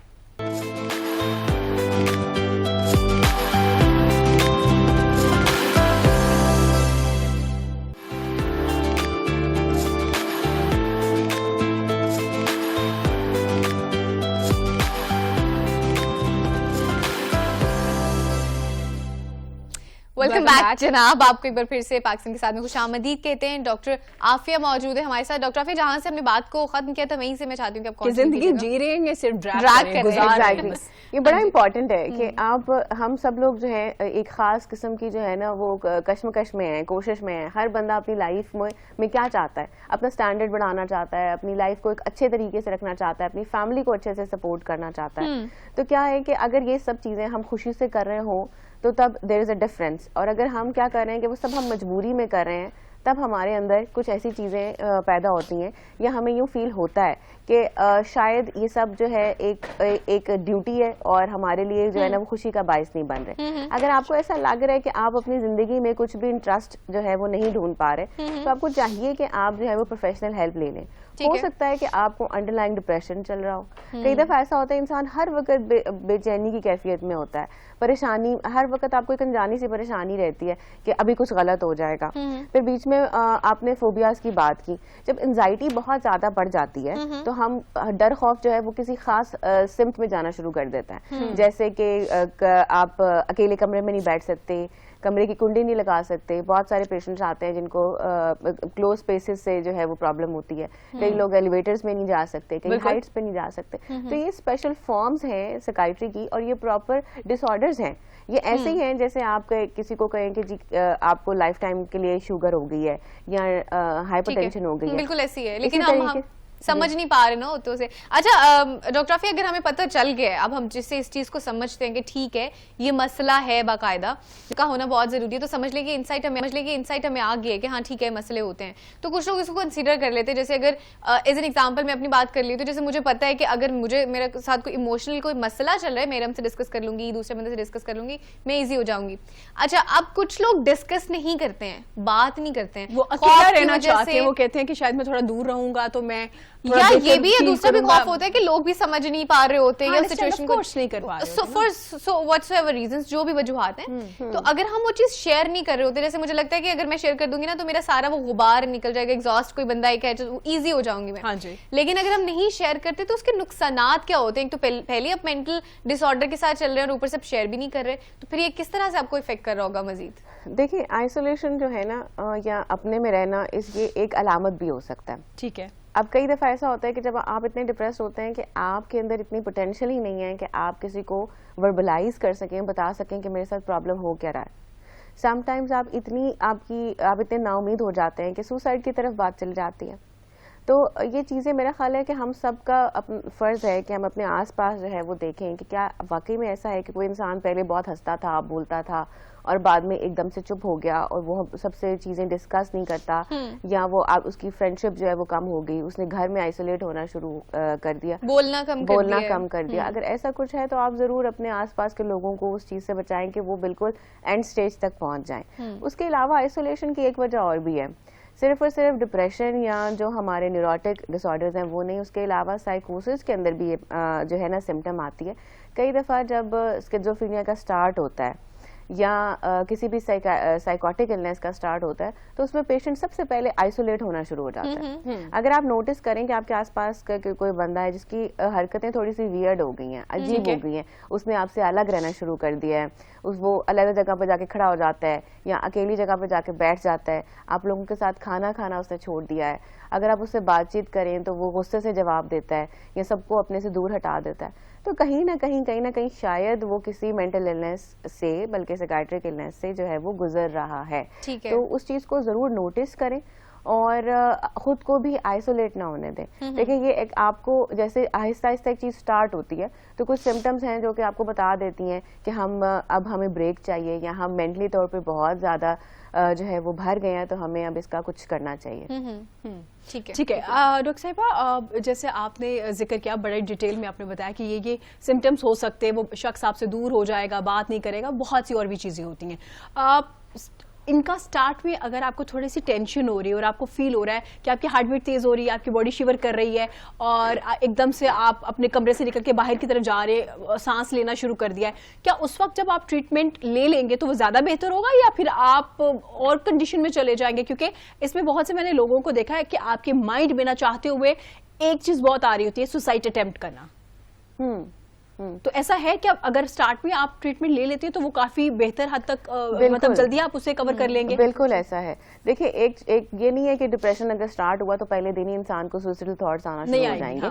ये एक देखिए माइल्ड, मॉडरेट और सिवियर, इसकी 3 कैटेगरीज हैं। माइल्ड टाइप में ये है कि जी आपको बहुत आपका मूड ऑफ रहता है लेकिन आप अपनी जो है ना आपकी जो कह लें वर्किंग है वो आपकी ठीक रहती है, आप अपना काम करें, जॉब करें, सब चल रहा है। फिर मॉडरेट लेवल में इससे थोड़े ज़्यादा सिम्टम्स आना शुरू हो गए हैं, आप इरिटेबल हो गए हैं, होपलेस हो गए हैं, वर्थलेस अपने आप को फील करते हैं, उदासी मायूसी हर वक्त आपके जहन में रहती है, रोना आता है, ये सब चीज़ें होना शुरू हो जाती हैं। फिर अगर आपको सुसाइडल उसके बाद क्या होता है कि आपको सुसाइडल आइडियाज़ आना शुरू हो जाते हैं, खुदकुशी के ख्यालात आते हैं। अगर ऐसा होता है फिर हम इसको कैटेगराइज करते हैं सिवियर के अंदर। तो ये अगर आपको लग रहा है कि आप डाउन हो रहे हैं, आप नहीं कॉप कर पा रहे, तो उसी टाइम चीज अगर आप डिजीज को पकड़ लें तो बेहतर है। ये ऐसे ही जैसे कोई फिजिकल इलनेस है, कोई जख्म हो गया, आप उसको जितनी जल्दी ट्रीट करा लेंगे आपका इन्फेक्शन नहीं होगा, चीजें बेहतर हो जाएंगी, तशखीस अच्छी हो जाएगी। लेकिन अगर आप उसको रखे मतलब उसको ट्रीट नहीं करवाएंगे तो वो इन्फेक्ट भी हो जाएगा, खराब भी हो जाएगा, हो सकता है उसकी वजह से शायद आपको अब हिस्सा काटना भी पड़ जाए। तो ये इस तरह से ठीक है। मतलब कुछ लोग होते हैं ना डिस्कस करने से, जैसे राफे ने कहा, वो ठीक हो जाते हैं। ये तो बड़ी अर्ली स्टेज होती है ना कि आपने डिस्कस किया वो ठीक हो गया, Foreign डिस्कस किया वो ठीक हो जैसे as गया। an कुछ example लोग होते हैं जो जितना ज्यादा डिस्कस कर रहे होते हैं ना किसी एक शख्स से भी, ये भी तो जरूरी है ना डॉक्टर साहिबा कि अगला शख्स कौन है, वो आपको कोई उल्टी एडवाइस तो नहीं देना शुरू कर दी, आपका माइंड हो तो हाँ बिल्कुल तुम ठीक कह रहे हो, देखो वो हुआ ही ऐसे था, तुम्हारे साथ ही ऐसा क्यों हो गया, ये भी प्रॉब्लम आती है। यहाँ पे डिफाइन करने की जरूरत होगी ना कि आपको पता होना चाहिए कि अगर आप किसी करेंगे कर रहे हैं, जैसे इन्होंने कहा कि मैं डिस्कस करती हूँ तो मैं अपने आप को बेहतर फील करती हूँ। देखिए ये इनका कोपिंग मैकेनिज्म है कि जब इनको स्ट्रेस होती है तो ये किसी ना किसी से बात करके अपना आप शेयर कर लेती हैं और अपने इमोशंस को जो है वो बाहर निकाल देती हैं। इसका मतलब ये नहीं है कि डिप्रेस्ड है, ठीक है, इसका मतलब ये भी नहीं है कि इनको कोई मेंटल इलनेस है। अच्छा ठीक है। अब वो लोग जो कि इस चीज को डिफाइन नहीं कर पाते कि उन्हें अपनी या उनकी कोपिंग अच्छी नहीं होती स्ट्रेस के साथ, तो वो क्या करते हैं, या तो गुस्से से उसका रिएक्ट करते हैं, या कई बार चीजें तोड़ने पे आ जाते हैं, कई बार जो है वो ड्रग्स की तरफ चले जाते हैं, या फिर कई दफा वो बिल्कुल खामोश हो जाते हैं। उसको हम बोलते हैं पुअर कोपिंग। ठीक है। अब अगर आपको लगता है कि आप उस साइड पे जा रहे हैं, फिर आपको यह है कि आपका काउंसलिंग साइकोलॉजिस्ट की जरूरत हो सकती है, या आपको साइकाइट्रिस्ट की जरूरत हो सकती है, दवाई की जरूरत हो सकती है। तो हमें ये डिफाइन करना है कि कुछ तो हमारे नॉर्मल इमोशंस हैं, लेकिन कुछ जो हैं वो जब बढ़ते हैं तो वो नॉर्मल इमोशंस जो है वो एबनॉर्मलिटी की तरफ और डिजीज की तरफ जाते हैं। एब्सोल्युटली, बिल्कुल ऐसे। अच्छा मैं थोड़ा सा यहाँ पे वैसे ऐसे कहना चाहूंगी कि जैसे अगर आपको नॉर्मल इमोशंस में भी जैसे आप शेयर कर रहे होते हैं, तो मुझे लगता है कि अगर आप इस एक्सट्रीम सिचुएशन में तब भी आप शेयर कर दें तो आपका वो इजी हो जाता है, या फिर अगर आप अर्ली स्टेज पे शेयर कर लेते हैं ना तो शायद सिचुएशन इतनी वर्स होती है। लेकिन राफी उसमें ये बड़ा मैटर करता है कि अगला शख्स आपको एडवाइस कैसे दे रहा है, जिससे आप डिस्कस करें। समटाइम आपको अगला कह रहा होता है कि हाँ देखा ये मैंने तो तुम्हें पहले ही बताया था कि तुम्हारे साथ ये होने वाला है, तो आप मजीद उस चीज में चले जाते हैं। ये बहुत दफा ऐसा होता है कि जो आपको गाइड करने वाला शख्स है जिससे आप शेयर कर रहे हैं, वो आपको इस तरह का इम्पैक्ट देते हैं या इन्फ्लुएंस कर देता है आपकी बात को।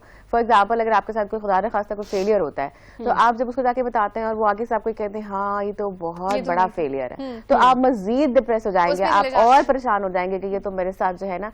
तो आपको ये देखना है आपकी सिलेक्शन एक तो प्रॉपर होनी चाहिए, और सेकेंडली मैं कहूंगी कि अगर आप चाहते हैं कि आप किसी सही बंदे से बात करें तो सीक प्रोफेशनल हेल्प। आप साइकोलॉजिस्ट से जाके बात करें, आप साइकाइट्रिस्ट से जाके बात करें, ताकि वो आपको प्रॉपर तरीके से आपकी मजीद मेंटल हेल्थ को खराब होने से बचा सके। ठीक है। मुझे ऐसे भी लगता है कि आपकी जिंदगी में कोई ना कोई ऐसा रिश्ता जरूर होता है जिसमें आपका इस हद तक ट्रस्ट होता है, आपको पता होता है कि नो मैटर व्हाट अगर आप गिर रहे हैं, इमोशनली डिस्ट्रॉय हो गए, डिस्टर्ब हो गए, वो बंदा आपको वहां से निकाल लेगा।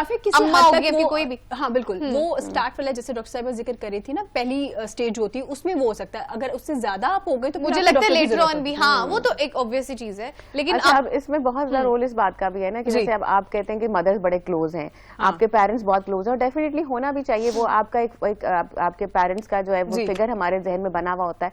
तो लेकिन कई दफा क्या होता है कि पेशेंट जो है वो इंतहाई डिप्रेस है, वो परेशान है, या उसको एंजाइटी हो रही है, भाई उसे एंजाइटी हो रही है, इतनी हो रही है कि वो कोई काम नहीं कर पा रहा, उस पेपर्स में फेल हो रहा है। आप उसको हेल्प आउट करने की बजाय आप उसे कह रहे हैं कि जी आप हिम्मत करो, नहीं कर रहे, हाँ आप हिम्मत करो, ये हिम्मत से ठीक हो जाएगा। भाई आप खुद रिकॉग्नाइज नहीं कर रहे कि उसको जरूरत है इस वक्त प्रोफेशनल हेल्प की, अब आप हेल्प आउट नहीं कर सकते, तो उस वक्त ये पेरेंट्स को, फैमिलीज को अंडरस्टैंड करने की जरूरत है। जितने भी क्लोज आपके रिश्ते हैं उनको समझने की जरूरत है, उनको समझने की जरूरत है कि इस वक्त उनको प्रोफेशनल हेल्प ही काम देगी। आपने जितना वर्बलाइज करना था, जितना आपने हौसला देना था, अगर आपके हौसले से चीजें नहीं हो रही तो प्लीज इन्हें प्रोफेशनल हेल्प की तरफ लेके जाएं। ठीक है, ठीक हो गया। अच्छा ये तो हमने बड़े एक्सट्रीम केसेस की बात कर ली, अगर हम नॉर्मल रूटीन की बात करें ना, ये तो चले हमने एक स्पेसिफिक लोगों की बात कर ली। नॉर्मल रूटीन में क्या होता है कि हमारा एक अजीब सा फेस चल रहा होता है, sometimes we are really really happy, and sometimes जैसे हम पहले बात कर रहे थे कि एकदम से हम वर्थलेस फील करना शुरू कर देते हैं, होपलेस फील करना, कुछ ऐसे भी दिन चल रहे होते हैं, कुछ वैसे भी दिन चल रहे होते हैं। तो जो एक नॉर्मल आपके डेज होते हैं जिसमें आप नॉर्मली डाउन फील कर रहे होते हैं, उसमें आप किस तरह से अपनी हेल्प ले सकते हैं? आप खुद से, या तो एक पहला तो चीज है ना कि खुद से हेल्प लें, आप खुद के लिए क्या कर सकते हैं, फिर आप किसी से बात किस तरह से कर सकते हैं, तो उसमें से आप किस तरह से निकल सकते हैं डेली बेस की अगर हम बात करें? बिल्कुल। अच्छा देखिए ये है हमारे जो है ना, ये नॉर्मल इमोशंस हैं, गुस्सा आ जाना, थक जाना, बिल्कुल डाउन हो जाना, और अपने काम में मजा फील ना करना, पर उसका ये रोने लग जाना, रोने लग जाना, बिल्कुल। और हमने ये नहीं है कि हम अपने आप को समझना शुरू करें नहीं नहीं हमें तो कोई साइकियाट्रिक इलनेस हो गई है, नहीं। ठीक है, नहीं। देखें, आप एक हद तक आपका ब्रेन काम कर सकता है ना, उसको भी आराम चाहिए। तो अब क्या है कि आपको पूरे दिन के अंदर कुछ ना कुछ ऐसा टाइम अपने ब्रेन को जरूर देना है जो उसकी छुट्टी का टाइम है, ठीक है, उसको भी ब्रेक चाहिए है। अब क्या है कि पूरे दिन में अगर आप अपने लिए घंटा या 2 घंटे ऐसे निकाल लें जो कि आपका मी टाइम हो, तो वो आपको बाकी सारा टाइम गुजारने का या आपको एक मतलब नेक्स्ट डे के लिए आपको रिफ्रेश कर सकता है। अब उन 2 आवर्स में आप क्या कर सकते हैं? आप वो तमाम काम कर सकते हैं जो कि आपको पसंद है, आपकी हॉबीज हैं। कई लोग रीडिंग करते हैं, कई लोग स्केचिंग करते हैं, कोई आर्ट्स में बहुत अच्छे होते हैं, कई लोग जो है वो कोई मतलब कढ़ाई सिलाई करते हैं, उनकी हॉबीज होती हैं। तो आप उन चीज़ों को फॉलो करें जिनसे आपको खुशी मिलती है। फिर उसके अलावा आप अपनी फिजिकल एक्टिविटी जरूर रखें। ठीक है। क्या होता है कि जब हम कोई फिजिकल काम करते हैं तो हमारे ब्रेन के अंदर कुछ केमिकल्स जो हैं वो जो कि हम दवाइयों से बढ़ा रहे होते हैं वो उससे भी बढ़ते हैं और वो आपका मूड बेहतर करते हैं और आप जो बॉडी में एंडोर्फिन्स रिलीज होते हैं वो आपको आपका मूड बेहतर करने में बहुत ज्यादा हेल्प आउट करते हैं। इससे आप फिजिकली फिट भी रहते हैं, मेंटली फिट भी रहते हैं और लेस लाइकली चांसेस होते हैं कि आप किसी मेंटल इलनेस में जाएं। बिल्कुल, मुझे लगता है खुद को भी बूस्ट करने की जरूरत होती है। जैसे इसमें आप अफर्मेशंस का इस्तेमाल कर सकते हैं, खुद को मोटिवेट कर सकते हैं कि नहीं। अक्सर क्या होता है कि हम खुद को भी माफ नहीं कर रहे, तो खुद को भी कह रहे थे अच्छा एक बार हमने गलती कर दी या एक छोटी सी माइनर की बात कर दी, जैसे अगर हमने कुछ स्केड्यूल किया पूरे दिन में वो चीजें नहीं हो सकी, प्लान आउट नहीं हो सकी, तो हम खुद को कहना शुरू कर देते नहीं we are lazy, we not doing it, rather than doing this. तो आप खुद को मोटिवेट करें, नहीं कोई बात नहीं, अगर आज नहीं हुआ तो कल हो जाएगा। सो आपको अपना एटीट्यूड अपने लिए भी पॉजिटिव रखने की जरूरत है। देखिए हमारे पास बहुत सारे जो है ना वो सेल्फ हेल्प के कुछ ब्रोशर्स होते हैं, कुछ और भी स्टडी मटेरियल होता है, तो उसको जरूर देखें कि हम सेल्फ हेल्प कैसे कर सकते हैं। This is the first step towards your mental health, कि आपने अगर आप डाउन फील कर रहे हैं तो आपने कैसे अपने आप को अप करना है, आपने अपनी थॉट्स को पॉजिटिव कैसे करना है, आपने अपने ब्रेन को पॉजिटिव मैसेजेस कैसे देने हैं। इसमें छोटी सी एक आपको टिप शेयर करूंगी आपके साथ। देखें, जैसे उन्होंने बात की कि आपका स्केड्यूल फुलफिल नहीं हुआ, अब आपके जहन में एक ही चीज चलती जा रही है, भाई मैंने तो आज ये टास्क करना था वो नहीं हो पाया, इसका मतलब यह है कि मैं तो इस काबिल ही नहीं हूँ कि मैं कोई काम जो है वो पूरे टाइम से कर सकूं। अब आपने उसी वक्त अपने जहन में ये सोचना, अच्छा ठीक है ये मुझे एक थॉट आई है कि मैं इस काबिल नहीं हूँ कि मैं ये काम कर सकूं। इसकी पॉजिटिव चीज क्या है, पॉजिटिव थॉट क्या हो सकती है? इसकी पॉजिटिव थॉट ये हो सकती है कि देखें भाई मैं एक अच्छी जगह पे काम करती हूँ, मैं जॉब कर रही हूँ, मैं एक रीजनेबल जो है वो पे ले रही हूँ और I am an educated lady और मैं काम मतलब आप अपने आप को ये चीज कह सकते हैं कि जी मैं हर लिहाज से एक अच्छी लाइफ जो है वो जी रही हूँ। तो क्या अगर एक काम ऐसा हो गया जो कि मेरे से कंप्लीट नहीं हुआ तो क्या मैं इस काबिल नहीं हूँ? You can question your on self और फिर उसके बाद आप अपने नेगेटिव स्टेटमेंट को पॉजिटिव में चेंज कर सकते हैं जी। और आप अपने आप को ये मैसेज दे सकते हैं अपनी सोच को कि ऐसे मतलब मुझे इस चीज को इस तरीके से सोचना है कि मैं इसको कल से रीस्केड्यूल कर लूंगी और एक छोटी सी बात के ऊपर मुझे अपना कंक्लूजन नहीं बनाना चाहिए कि मैं ऐसी हूँ। ठीक है। तो ये तमाम चीजें आप अपनी सोच को देखें, ब्रेन भी जो है ना उसको भी, इसको हम कहते हैं एजुकेटेड थिंकिंग, आप वो भी कर सकते हैं सो दैट कि आप मजीद स्ट्रेस में ना जाए। अच्छा डॉक्टर साहबा थोड़ा ये भी बताइएगा, हमारे यहाँ एक कॉन्सेप्ट है कि अक्सर जब हम डॉक्टर के पास जाते हैं, स्पेशली माहिर नफ्सियात के पास, या जब मेडिसिन वगैरह हमें दी जाती है या काउंसलिंग के लिए जा रहे होते हैं, तो हमारे बहुत से घर वाले ये कह रहे होते हैं कि प्लीज आप अपने आप को खुद ठीक कर लो, वॉक करो, दोस्तों में टाइम स्पेंड करो, बाहर चले जाओ, मतलब घूमने फिरने चले जाओ, यू फील बेटर, आप मेडिसिन पे मत लगना, अगर मेडिसिन पे लग गई आपकी जिंदगी का हिस्सा बन जाएगा, आप कहीं और तरफ चले जाओगे। तो आप मुझे ये बताइएगा, मेडिसिन से जब ट्रीटमेंट आपका हो जाता है तो उसके बाद क्या मेडिसिन खत्म हो जाती है, छोड़ दिया जाता है जैसे दूसरी ट्रीटमेंट हम ले रहे होते हैं, और क्या वाकई इंसान यूज्ड टू हो जाता है इस चीज का, मेडिसिन वगैरह का? बहुत अच्छा सवाल है आपका और शायद ये जस्ट होना चाहिए हमारी सारी टॉक का। मैं पहले तो आप लोगों के प्रोग्राम के थ्रू में तीन चीजें क्लियर करना चाहती हूँ। सबसे पहले आपको ये सोचना है कि आपको प्रोफेशनल हेल्प चाहिए या नहीं चाहिए। अगर आप बिल्कुल फेलियर की तरफ जा रहे हैं, आप अपनी किसी चीज में भी परफॉर्म नहीं कर पा रहे तो डू सीक हेल्प, लेकिन यहाँ पे प्लीज डिफाइन इट कि आपको हेल्प चाहिए किसकी। Psychologist is different, psychiatrist is different, ठीक है। आपको क्या करना है, अगर साइकोलॉजिस्ट के पास जाना है वो आपका बातों से इलाज करेंगी, they are not eligible for prescribing medications, but उनकी अपनी डिग्रीज होती हैं, वो टॉक थेरेपी के थ्रू आपको बहुत सारी चीजें सिखाती हैं, बताती हैं, ठीक है। लेकिन अगर आप ये सीख कर रहे हैं कि नहीं, यहाँ पे सोच रहे हैं कि हाँ अब मुझे मेडिसिन से आराम आएगा, या मैं पहले टॉक थेरेपी ले चुका हूँ और मुझे उससे फर्क नहीं पड़ रहा, या मुझे ये चाहिए कि आपको लग रहा है कुछ हमारी इलनेसेस है जिसमें हम टॉक थेरेपी नहीं दे सकते, या उसके लिए आपको दवाई मस्ट है, जैसे सवेयर ओसिडी के अंदर ऐसा होता है, स्किज़ोफ्रेनिया में ऐसा होता है कि दवाई के बगैर इलाज नहीं है। तो पहले तो आप इसको आइडेंटिफाई करवा लें, बेशक साइकियाट्रिस्ट से ही करवा लें, और उसके बाद उसे डिस्कस करके आप टॉक थेरेपी और साथ में साइकियाट्रिस्ट की दवाई दोनों लेके चल सकते हैं। अब हम इस पॉइंट पे आ गए कि लोग ये कहते हैं कि ये खुद से ठीक हो जाएगा। खुद से ठीक नहीं आउटिंग में होगा। चले जाएं, खाने चले जाएं, यू फील बेटर। वो आप ये कर रहे हैं कि आप टेम्परेरी तौर पे आप अपने सराउंडिंग्स को चेंज कर रहे हैं। जब आप सराउंडिंग्स को चेंज करेंगे, अपने स्ट्रेसेस को कम करेंगे, तो आपको यूँ फील होगा कि आपका डिप्रेशन कम हो गया। पर जब आप वापस अपने रूटीन में आएंगे और अगर आपको वाकई में डिप्रेशन या एंजाइटी है, तो वो तमाम चीज़ें वापस आ जाएंगी। क्यों? क्योंकि ये सब कुछ हो रहा है आपके ब्रेन के केमिकल्स के ऊपर नीचे होने की वजह से। अगर उनका इम्बैलेंस आप दवाइयों के थ्रू ठीक नहीं करेंगे, तो ये कैसे ठीक होगा? ये ऐसे ही है कि किसी को डायबिटीज हो गई और आप कह रहे हैं कि दवाई के बगैर डायबिटीज बेहतर हो जाए। वो अगर तो वो प्रॉपर एक खास लेवल पे है, तो इंसुलिन के बगैर और गोलियों के बगैर वो ठीक नहीं होगा।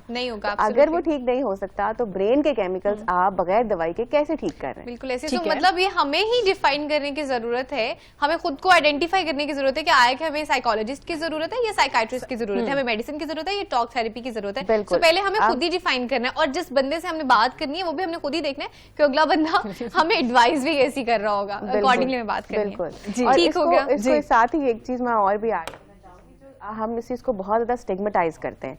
हर बंदा ये कहता है अच्छा इसके पास ना जाना, दवाइयां लग जाती हैं। इनकी मतलब बात पे मैं आ रही हूँ। देखिए हर चीज का कोर्स होता है। कोई ये क्यों नहीं कहता कि टीबी की दवाई लग जाती है, 9 महीने दवाई खाई जाती है टीबी, ऐसा है ना?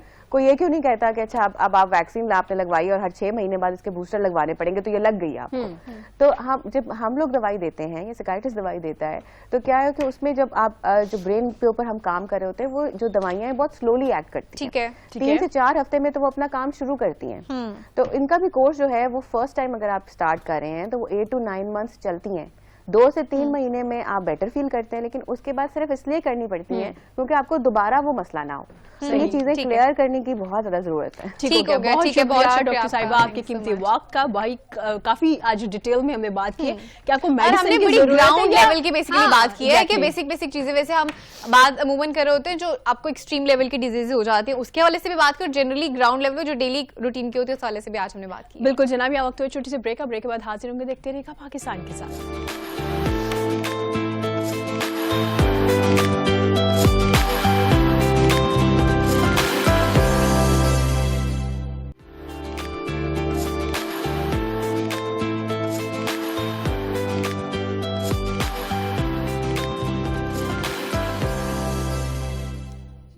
और जनाब once again welcome back to the show and once again welcome back to you too as well। Thank you Rafia. चूंकि लाइव शो में ये साथ साथ चीजें चल रही होती है, मेरा गला कभी कभी बंद भी हो रहा है साथ साथ, लेकिन राफिया काफी ज्यादा मुझे सपोर्ट कर रही है आज शो में।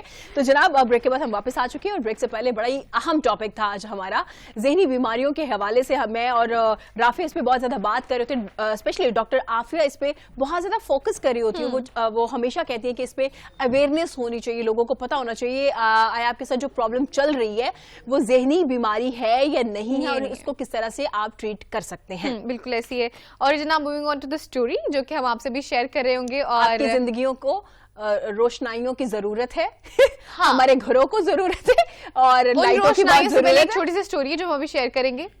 ऑलराइट, ठीक है, कर ले। आपकी इजाजत हो तो? हाँ जरूर जरूर, क्योंकि आज मेरा मूड नहीं है स्टोरियां सुनाने का, तो राफिया जो है वो पुरजोश नजर आ रही है स्टोरी सुनाने के लिए। पता है ना इरम आज थोड़ा तबीयत डाउन है, तो we have to take it together. जनाब एक स्टोरी जो आपसे भी शेयर करते चले, एक बच्ची है जो कि अपने वालिद को, कौन प्राउड फील नहीं करता अगर जैसे कि अगर मैं कुछ कर रही हूँ तो मेरे पेरेंट्स बहुत प्राउड फील कर रहे होते हैं जब मैं कुछ कर रही होती हूँ, और जब मेरे पेरेंट्स कुछ कर रहे हो तो मैं उन्हें देख के बहुत प्राउड फील कर रही होती हूँ। इसी तरह की एक स्टोरी है जो कि हम आपसे भी शेयर कर रहे होंगे, जहाँ पे एक छोटी सी बच्ची है जो अपने वालिद साहब को जब जहाज चलाते देखती है, उड़ाते हुए देखती है, एक तो पहले बहुत ज्यादा हैरान हो रही होती है और इसी में फिर बहुत ज्यादा खुश हो रही होती है कि वो परवाज जो है वो करे जहाज की। That's kind of quite interesting नहीं?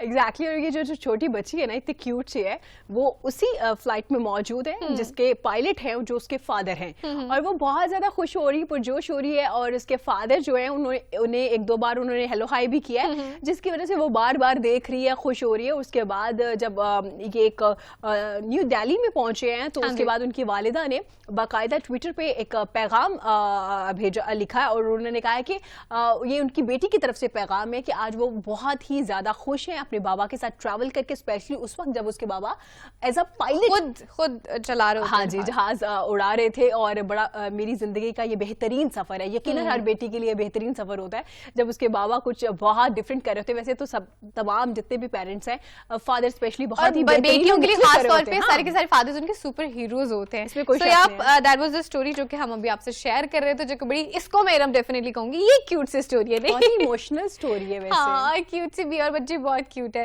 खैर जनाब, coming to the next topic, और जैसे कुछ देर पहले रोशनाइयों की बात करी थी, रोशनियों की बात करी थी, तो रोशनियों के हवाले से ही बात कर ले। हमारा जो स्टूडियो इतना जगमग कर रहा है, रोशन कर रहा है, वो स्टूडियो लाइट भी रोशनाइयों की जरूरत है डेफिनेटली, वो हमने इससे पहले डिस्कस कर लिया।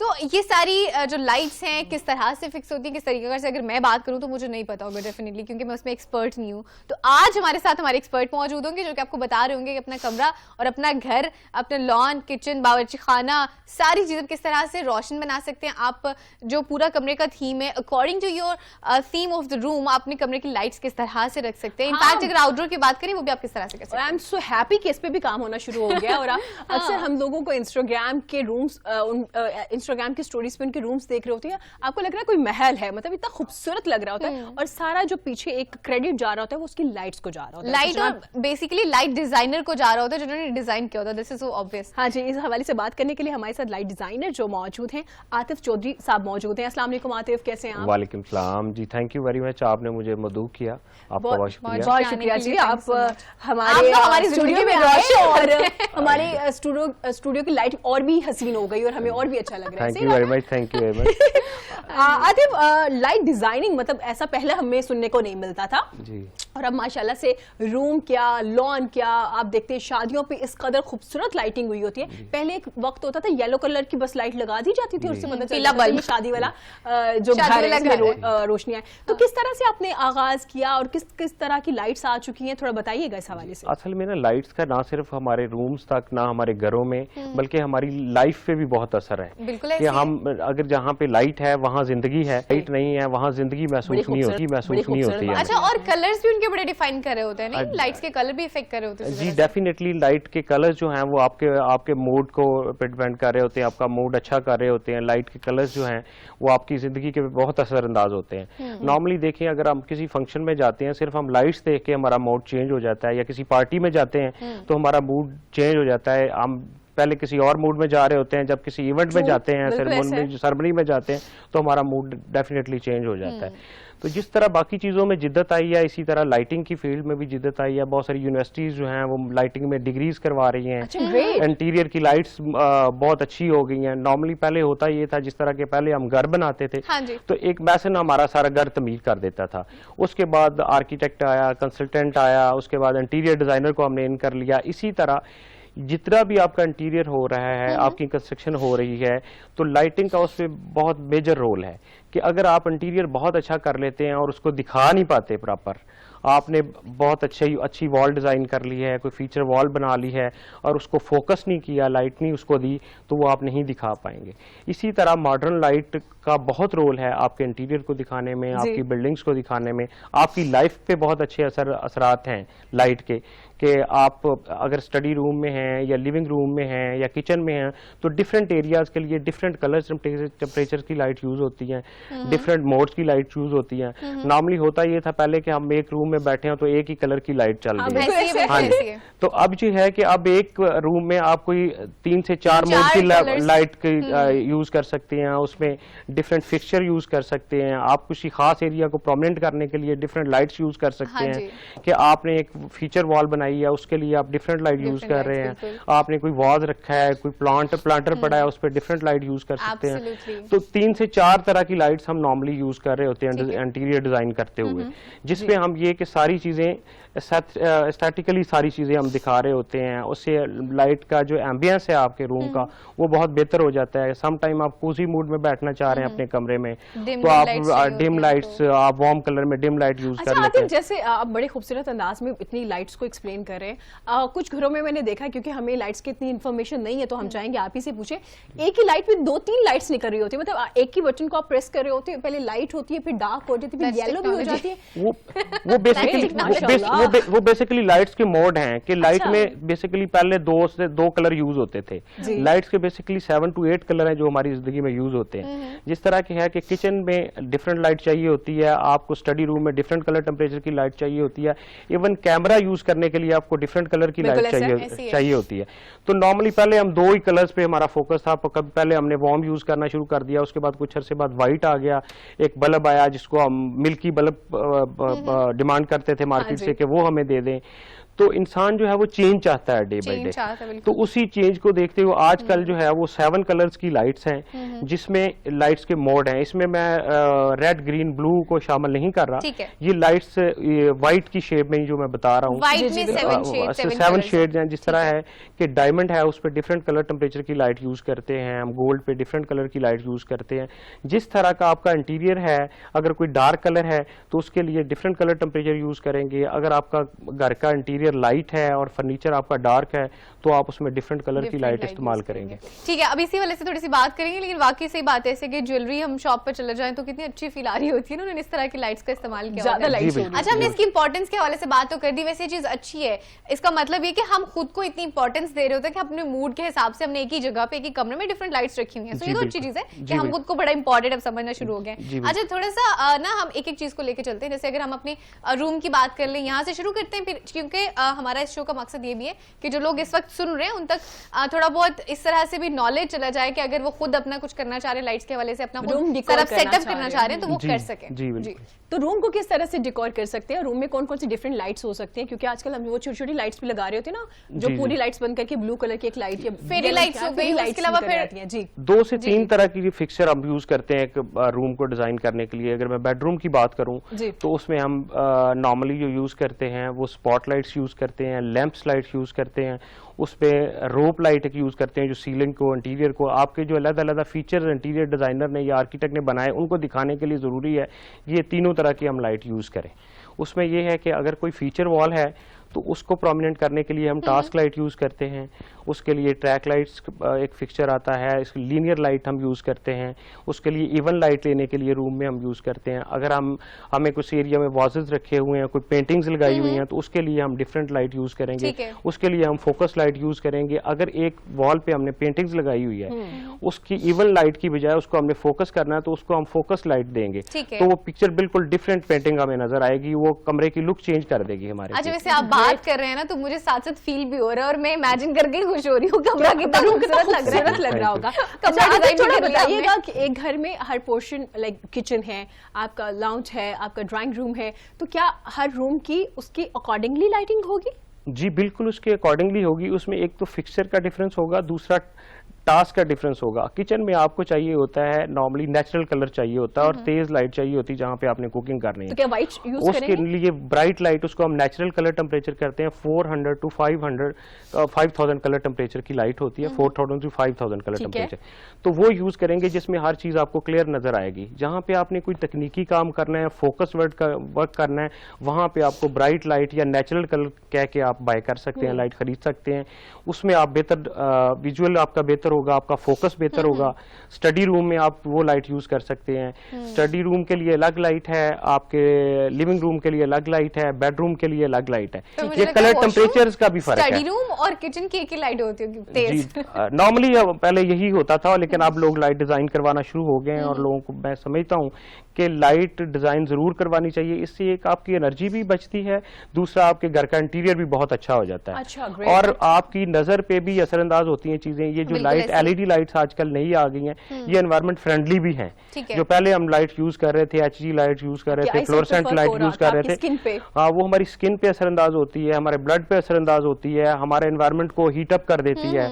हमारा टेम्परेचर रूम का अगर एक एरिया में लगी हुई है, अगर आउटडोर में लगी हुई है तो उसका टेम्परेचर इवन इंक्रीज कर देती है। ठीक है, ठीक हो गया। अच्छा, अगर कोई शख्स अपने कमरे के कोजी से एनवायरनमेंट चाह रहा है तो उसके लिए किस तरह की लाइट्स यूज हो रही है? उसके लिए वार्म कलर नॉर्मली हम सिलेक्ट करते हैं, जिसको हम 2700K to 3000K उसकी टेक्निकल लैंग्वेज में हम यूज करते हैं इस वर्ड को। इसके नंबर्स हैं वो 3000 के वार्म कलर में। अगर उसमें देखते हैं फिर हमने कि इंटीरियर किस तरह का हुआ रूम का, कि अगर तो डार्क इंटीरियर है तो फिर हम उसको थोड़ा लाइट को लाइट में ले जाते हैं, अगर लाइट इंटीरियर हुआ तो उसको लाइट को डार्क में ले जाते हैं। फिर देखते हैं कि फोकस्ड एरिया कौन कौन से हैं रूम में। एक ही रूम में अगर एक ही तरह की लाइट लगा दें तो वो इंटीरियर इतना अच्छा नहीं होता।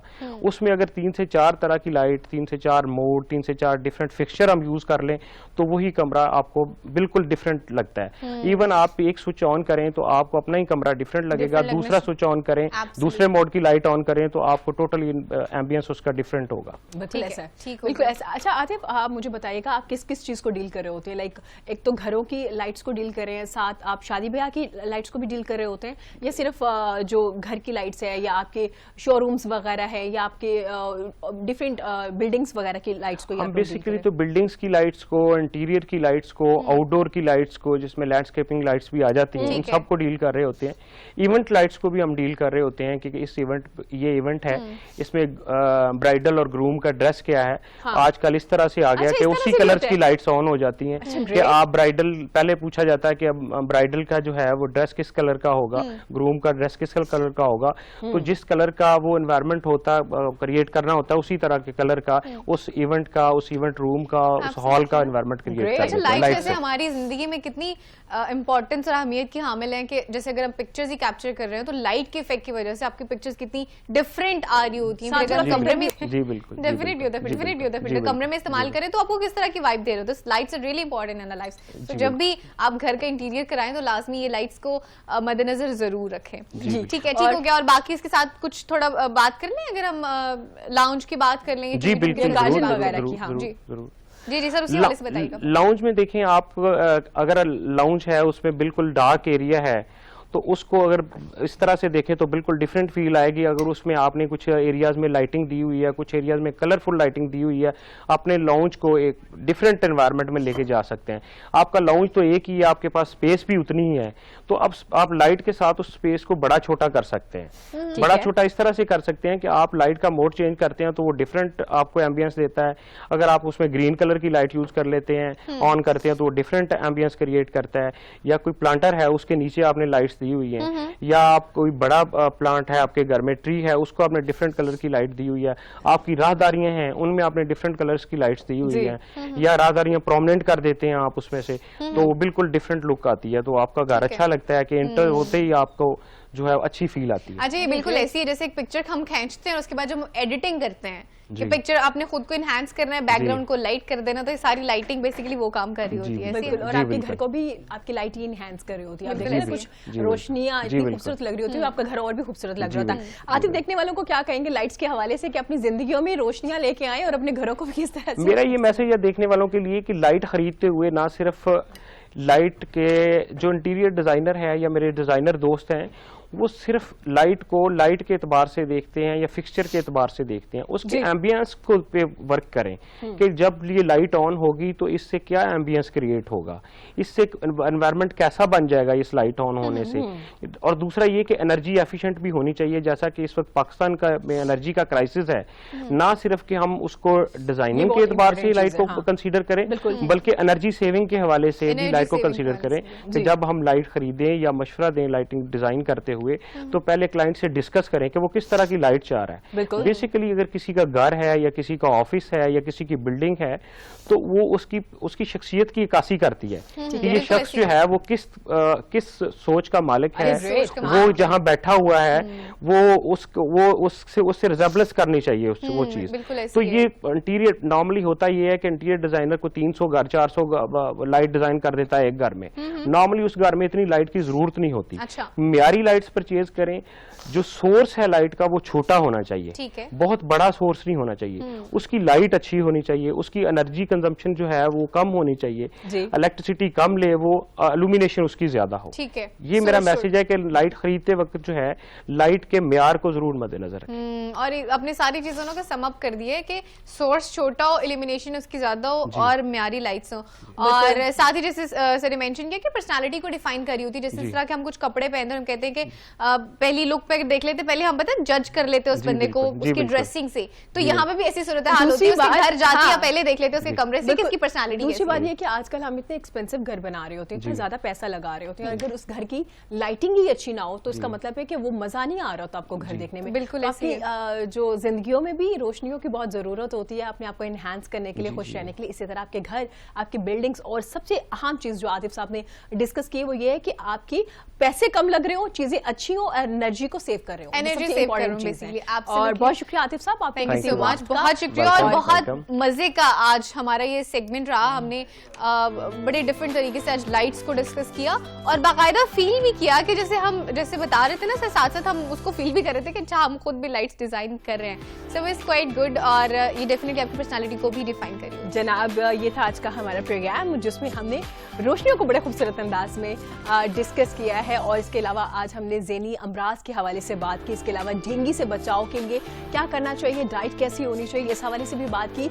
और जनाब, हम जो डेंगू, कोविड, हेल्थ, ज़हनी अमराज इस पे बात कर रहे होते हैं, ये सिर्फ आपके लिए कर रहे होते हैं ताकि आपको अवेयरनेस हो, क्योंकि इलाज एहतियात जो है वो इलाज से बेहतर है, तो आपने अपने आप को महफूज बनाना है। और क्योंकि आजकल जो सूरत हाल है महंगाई की, ओवरऑल देखा जाए तो आप इतना अफोर्ड नहीं कर सकते कि आप ट्रीटमेंट लें, हॉस्पिटल्स में जाएं, इतनी एक्सपेंसिव मेडिसिन हो चुकी हैं, तो आप एहतियात कर लें। और ये जो लाइटिंग की हम बात करें, ये भी किस्म की एहतियात है, because that gives you a good feel as well. जिस तरह से रंग हमारी जिंदगी पे इफेक्ट कर रहे होते हैं, कलर्स जो उनकी जितनी भी वेवलेंथ और फ्रीक्वेंसीज होती हैं इफेक्ट कर रही होती है, इसी तरह से लाइट की जो वेवलेंथ और फ्रीक्वेंसीज होती हैं वो भी आपको अकॉर्डिंगली इफेक्ट कर रही होती हैं, आपकी पर्सनालिटी को, आपकी बॉडी को और आपके माइंड को भी। सो अपनी जिंदगी में रोशनियां भरिए और साथ साथ दूसरों की जिंदगियों में भी रोशनियां भरिए। जनाब, इसी के साथ हमें दीजिए इजाजत। दुआ उम्मीद है कि आपका हर दिन बेहतरीन और खुशगवार गुजरे। बहुत ज्यादा ख्याल। अल्लाह हाफिज।